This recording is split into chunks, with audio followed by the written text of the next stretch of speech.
Direction maintenant les Pyrénées, où se fait en ce moment la traditionnelle transhumance pour emmener les bêtes en estive, comme en Ariège, où là-bas c'est aussi l'occasion d'une grande fête avec de nombreuses animations sur les traditions de la vie en montagne. Il y avait d'ailleurs beaucoup de monde dans la vallée du Biros. Marie-Candice Delouvrier a fait le voyage pour France 2 avec David Bress. Dans cette vallée de l'Ariège, un convoi exceptionnel forme un long ruban enlacé. 1500 brebis tarasconnaises ont pris la route des vacances vers les hauts pâturages où elles trouveront de l'herbe tout l'été.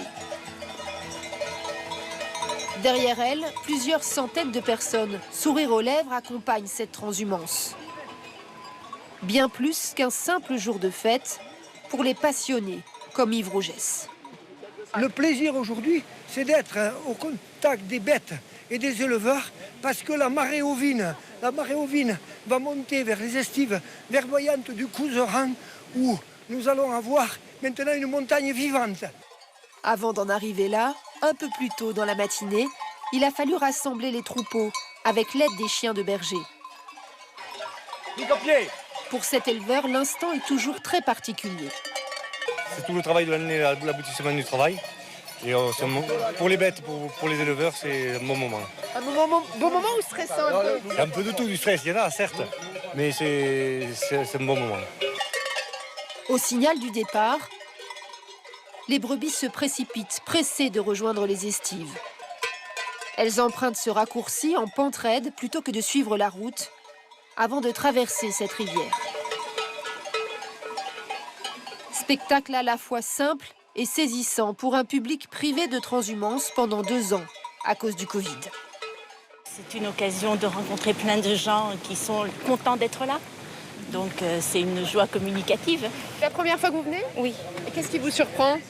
Le monde. Le monde. Oui. Ouais, il y a presque autant de gens que de moutons. Ces habitués sont même venus spécialement d'Alsace pour vivre cette tradition. C'est l'Ariège. L'Ariège, quelque chose qui ne s'explique pas, tout simplement. C'est-à-dire? Vous voyez, je suis ému. L'Ariège. Ça vous fait pleurer? Ouais. Quelques kilomètres plus loin, cette cascade annonce l'arrivée toute proche, au cirque de la Plagne. Pour le public, la fête peut alors commencer au son des chants traditionnels pyrénéens. Près de son troupeau, un peu à l'écart, notre éleveur reste concentré. Ces brebis peuvent encore s'égarer dans la dernière montée. On peut en perdre, donc c'est pour ça qu'on est vigilant et qu'on manœuvre avec les chiens. Ah oui, tout le monde se détend, mais pas vous là. Pas encore. Bientôt. Ce soir. Ce soir, voilà. Pendant les 4 mois d'estive, il va confier ses bêtes à ses 2 jeunes bergères, en espérant que son troupeau ne soit pas attaqué par l'ours comme l'été dernier. La présence du prédateur est dans tous les esprits, même en ce jour de belle transhumance. Voilà, magnifique région, magnifiques images.